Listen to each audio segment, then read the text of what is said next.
Diya meron sa kadaugan sa Mactan, matabang sa kadagang tao. Tingginita.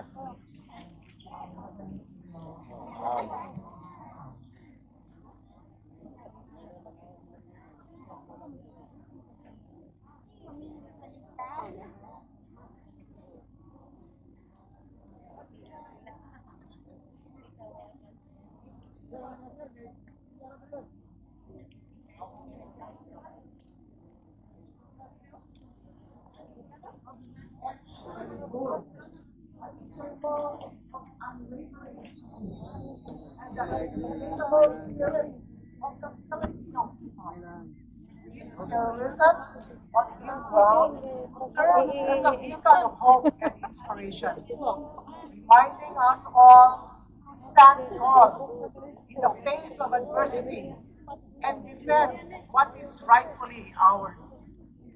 Our celebration today is not just about looking back, it is also about embracing the present and looking towards the future.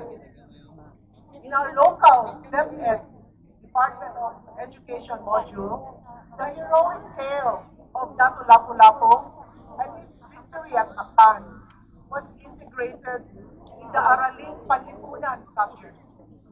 This isn't just history. Ladies and gentlemen,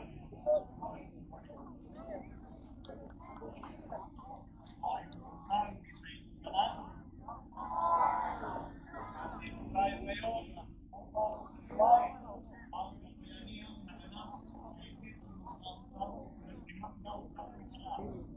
Ngunit, ang mas mahalaga, ang pagbabalik tanaw ang ating sagradong panunumpan na ating ipagpatuloy ang diwang ipinamalas nila Dato Lapu-Lapu. Sapagkat ang kanilang tapat at panindigan ay hindi lilipas kailanman. Tulad ng hindi pagkubas ng ating pagmamahal sa bayan, sa kalayaan, at sa ating kapwa Pilipino. Ang diwang makabayan ay hindi mabubura sa paglipas ng panahon. Hindi lumulumbay sa pag-usad ng sibilisasyon at hindi nabubura ng teknolohiya. Pagkos, habang tumatagal, ito ay lalo umiinit. Sapagkat patuloy natin ito paghalagaan at isinasabuhay. Ano, Blay? Ako'y nagdadala na ang diwang makabayan ay buhay na buhay.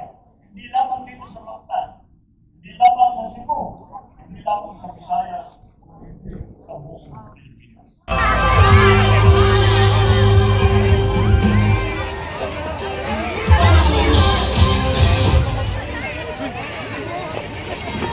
Once again, ladies and gentlemen, the President of the Republic of the Philippines, His Excellency Ferdinand R. Marcos Jr.